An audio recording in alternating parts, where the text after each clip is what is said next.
ये वीडियो बहुत ज़्यादा इंपॉर्टेंट होने वाली है क्योंकि काफ़ी ज़्यादा स्टूडेंट्स इस खंड काव्य के सारांश को रटने में लगे रहते हैं। तो दोस्तों आज की ये वीडियो अंत तक देख लेना, आप इस खंड काव्य को रटना छोड़ देंगे, मैं ये गारंटी के साथ कहता हूं। प्लस एग्जाम में आपका कोई एक नंबर भी काट नहीं पाएगा। तो चलिए बिना देरी के वीडियो को शुरू करते हैं और आपको बताते हैं कि भैया इसका सारांश आपको कैसे लिखना है, ठीक है, और कितने पेज एग्जाम में आपको लिखना है ताकि आपको फुल मार्क्स मिले, ठीक है। तो चलिए शुरू करते हैं। तो देखिए इसी तरीके से हाईलाइट हेडिंग एग्जाम में लिखेंगे, बस ध्यान दीजिएगा वहां पर काले स्केच का यूज करेंगे, लाल स्केच का यूज नहीं करेंगे, ठीक है। या फिर कोशिश करें कि काले पेन से लिखें ताकि आपकी कॉपी बर्बाद ना हो, ठीक है। उसके बाद लिखेंगे कि त्यागपथी खंड काव्य महान शासक हर्षवर्धन की जीवन कथा से संबंधित है। इसका सर्गवार सारांश इस प्रकार है। पहला आपको इतना लिखना है, ठीक है, कि ये जो खंड काव्य है ये हर्षवर्धन की जीवन से रिलेटेड है और इसके जितने भी सर्ग हैं हम अलग अलग सर्ग का सारांश इस प्रकार दे रहे हैं, ठीक है। अब देखिए एग्जाम में आपसे अलग अलग सर्ग का भी पूछ सकता है, जैसे कह सकता है कि प्रथम सर्ग का सारांश लिखो, ठीक है ना, या फिर पूरे खंड काव्य का पूछेगा तो मैं पूरे खंड काव्य का आपको बता रहा हूं। अगर प्रथम सर्ग का पूछेगा तो प्रथम का लिख देना, द्वितीय का पूछेगा तो द्वितीय का लिख देना, ठीक है। तो चलिए देखते हैं। यहाँ पर प्रथम सर्ग में लिखेंगे कि राजकुमार हर्षवर्धन के पिता प्रभाकर वर्धन बुखार से पीड़ित थे, ठीक है।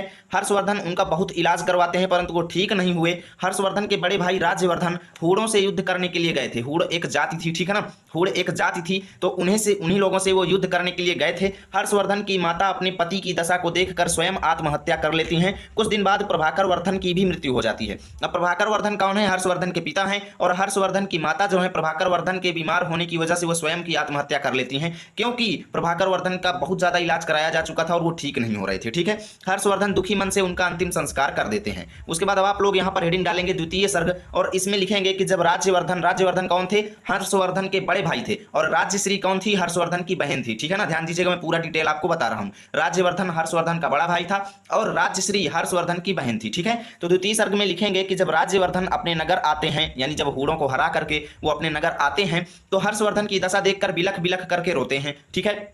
तभी समाचार मिलता है कि मालवराज ने उनकी बहन राज्यश्री के पति की हत्या कर दिया, ठीक है ना। उनको क्या नोटिफिकेशन मिला कि मालवराज भी एक शासक था, ठीक है ना, और उसने किया क्या कि उनकी बहन राज्यश्री के पति को मार डाला, ठीक है। अब आगे क्या हुआ कि भैया तथा राज्यश्री को कारागार में डाल दिया।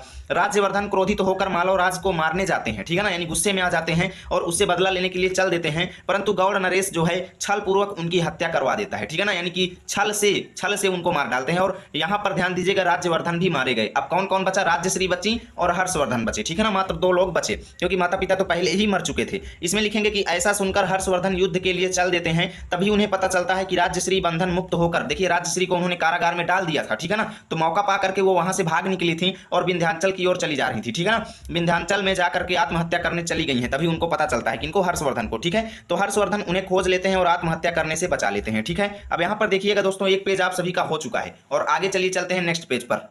तो दोस्तों हम आ चुके हैं नेक्स्ट पेज पे। यहाँ पर आप लोग हेडिंग डालेंगे तृतीय सर्ग। इसमें लिखेंगे कि हर्षवर्धन अपनी बहन के छीने हुए राज्य को वापस पाने के लिए आक्रमण कर देते हैं और दुश्मनों को भगाकर स्वयं वहां के राजा बन जाते हैं, ठीक है ना, क्योंकि उनकी बहन सिंहासन पर बैठने से इनकार कर देती हैं। यानी बहन जो है वो कहती है कि मैं इसकी सत्ता नहीं संभालूंगी, हे हर्षवर्धन मेरे भाई आप ही सत्ता संभालिए, ठीक है ना। तभी हर्षवर्धन सिंहासन पर विराजमान हो गए और वहां का शासन चलाने लगे। इसके बाद हर्षवर्धन ने दिग्विजय अभियान चलाया। दिग्विजय का मतलब दिशाओं में विजय प्राप्त करना, यानी सभी जगह विजय प्राप्त करके एक चक्रवर्ती सम्राट बनना, ठीक है ना। तो उन्होंने दिग्विजय अभियान चलाया और एक सुसंगठित राज्य का निर्माण किया। उनके राज्य में प्रजा सुखी थी तथा धर्म संस्कृति व्याप्त थी, ठीक है। यानी हर्षवर्धन जब शासन चलाने लगे तो संपूर्ण प्रजा को सुख मिला उनके राज्य में, क्योंकि वो कुशल राजनीतिज्ञ थे, तो उनके अंदर काफी ज्यादा राज्य चलाने का नॉलेज था, ठीक है ना। अब आप लोग यहाँ पर लिखेंगे चतुर्थ सर्ग। इसमें लिखेंगे कि राज्यश्री एक बड़े राज्य की शासिका होकर भी दुखी है, ठीक है। वह संन्यास ग्रहण करना चाहती हैं परंतु प्रजा के समझाने की वजह से वह संन्यास का विचार त्याग कर देश सेवा में लग जाती हैं। चौथे सर्ग में ये वर्णन है, ठीक है। उसके बाद लास्ट सर्ग आप लोग डालेंगे पंचम सर्ग और इसमें लिखेंगे कि एक बार हर्षवर्धन प्रयाग में संपूर्ण राजकोष को दान करने की घोषणा कर देते हैं। इसके बाद प्रत्येक 5 साल बाद वे सर्वस्व दान करने लगे। अपने पूरे जीवन में सर्वस्व मतलब अपना सब कुछ, ठीक है ना, अपने पूरे जीवन में वो 6 बार सर्वस्व दान करते हैं। इस प्रकार कर्तव्य परायण त्यागी परोपकारी परमवीर महाराज हर्षवर्धन का शासन सब प्रकार से सुखकर है, ठीक।